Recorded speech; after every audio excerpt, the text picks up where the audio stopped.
Today's guest is Preston Guyton. In this episode of Makes Remote Work, we break down how Easy Home Search actually operates, why Preston believes remote teams can build stronger relationships, and the leadership habits that keep him close to the work without slowing him down.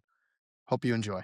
Okay, welcome back, everybody. Today I'm joined by Preston Guyton, the CEO and founder of Easy Home Search, a real estate platform that is tech-enabled service to basically help people buy and sell real estate online. We'll get into that in just a second. Welcome into the podcast here, Preston. Yeah, man. Thanks for having me. Now, let's talk about Easy Home Search because I have questions myself.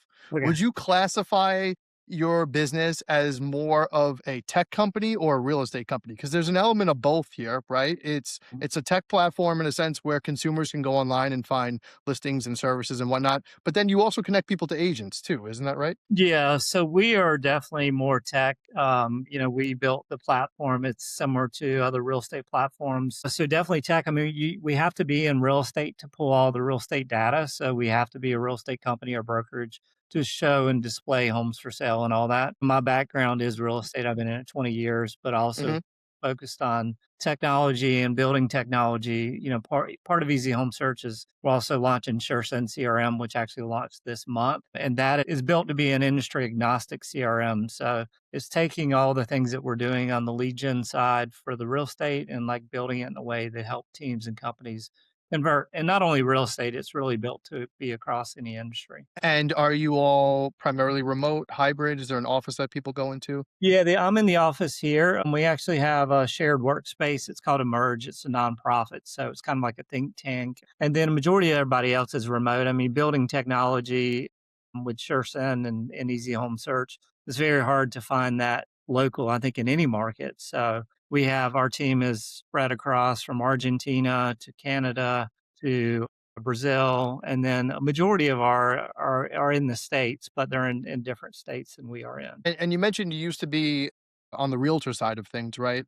Any lessons you've learned just in that transformation of becoming a founder that you could impart to other people that are possibly following in a similar journey or becoming a founder themselves for the first time? No, yeah, I mean, get used to hearing no and get used to fail, right? I mean, that's the biggest thing. Like, it's everybody will find success at some point. It's just some people quit too soon, So that's the thing. Like, you're definitely going to fail a lot more than you have success. Is there things that you appreciate about working remotely that allow you to be the best version of yourself? Things that you can only do because you're remote? Yeah, I mean, where I'm at now in my life, like when my first company I started was real estate and construction can't be remote, right? We'd use some Hmm. designers and things that were remote. But where I'm at now is like my life has allowed me to get to this point to doing what I love to do. And that's, building technology and building solutions for teams and companies to have success. Yeah, the beauty of it is like I don't have to be in this office. I'm here in Myrtle Beach more so all the time because my kids are in school, right? If my Yeah. kids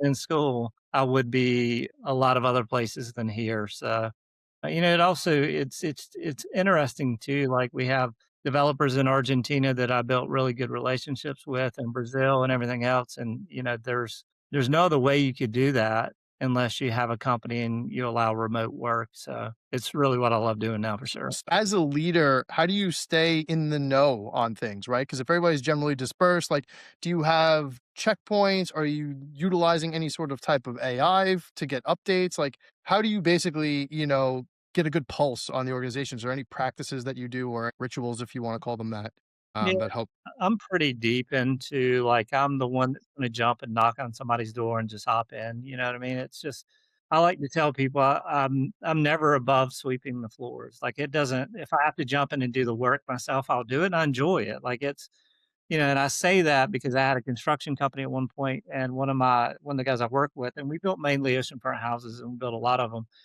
And I would go take my son on Saturdays, and I would sweep the floors and clean the job sites. And one of them was like, "Hey, why do you do that? You could pay somebody else to do it." I said, "I'm never going to be above doing the work that has to be done." So that's something for me. Like I enjoy the work. I enjoy the marketing side of it. I enjoy thinking through like what are the things can we build to make this company more successful. I enjoy, talking to all of our team. I just get in it. It's jump in from sometimes I'm developing stuff, sometimes I'm building. Yesterday I built something for the CRM as a tool to use to pull in data. So I just kind of hop around everywhere. I mean, that's good though. That it's better than being the opposite, in my opinion. Just Oh, yeah. never being around, right?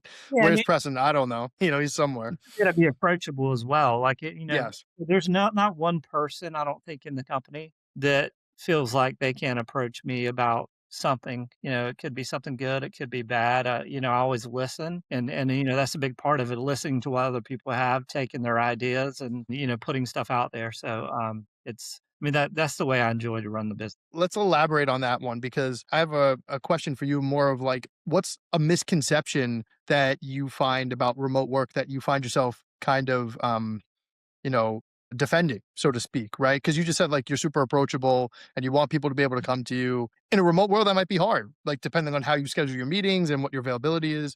So, what's like a misconception that you would say or a misnomer about remote work that you would tell people? Yeah, I mean, I think a lot of people don't think they could build good relationships, that are remote or you can't get close to somebody. And I find that really to be the opposite. A lot of times you're going to share something with your remote employee or your remote, somebody you work with. But I think it's probably that and, getting, and it allows you to, depending on what you're using, like obviously Rome for us has been great because we're able to really dive in to see people in the office and see that they're there and see that they're working. But I think the big misconception is like building that relationship and that bond where I don't see the challenges. I mean, even the people that go to an office, they sit at their desk and jump on a video I call, feel you like I know? communicate, yeah, and that's what I'm saying. I feel like I communicate with the people on our remote team as much or more than the people that I communicate with that are in the office with me. Because they Yeah. don't have our space, we have other offices that aren't in my office. Mm. Like Travis, maybe I see him at breakfast every morning and I lunch and he'll pop in, but like I see him more on Rome than I do at the actual office, and we're in the same office. Yeah, that's funny. Last one here. What does your company do really well as a whole as it relates to remote work? You mentioned seeing people and being approachable. Anything else there that you think that the team does really well that like, makes you proud or gets you excited on? Yeah, I mean, I think this is just the relationships that we're building as a team and being remote and having the tools that we have now. There's a lot of cohesiveness between the team because of the things that we are doing, and they understand what's important and the why behind the things that we do as well. Having a platform like this has allowed us to, because obviously, like, there's things like Slack, which we still use Slack for more on the developer side because so many are Sure. used integrations, but it's cool to be able to jump. And we use this for several companies. Like I have Digital Maverick, which we manage VAs and place them in for calling across 100 different companies across the US where our VAs are in the Philippines. So Hmm. they're all on a floor in Rome where we jump from floor to floor. And, a lot of them need like inside sales training and inside sales coaching. So they just jump on the floor and we have trainers in there to do that. So it's really cool, the product. And I share that all the time that it's definitely increased the just amount of cohesiveness we have across our company for sure. That's great to hear. I mean, we love hearing that from our customers, obviously. So that's awesome. We will call it there in the spirit of short meetings. That will wrap up today's session. But I just want to thank you again for your time. Thank you, everybody, for tuning in and listening. Stay tuned for more conversations with leaders, CEOs, founders, just like Preston, who are making remote work for their teams. Preston, thanks a lot. Have a wonderful rest of your day and week. And I will talk to you in Rome. See ya.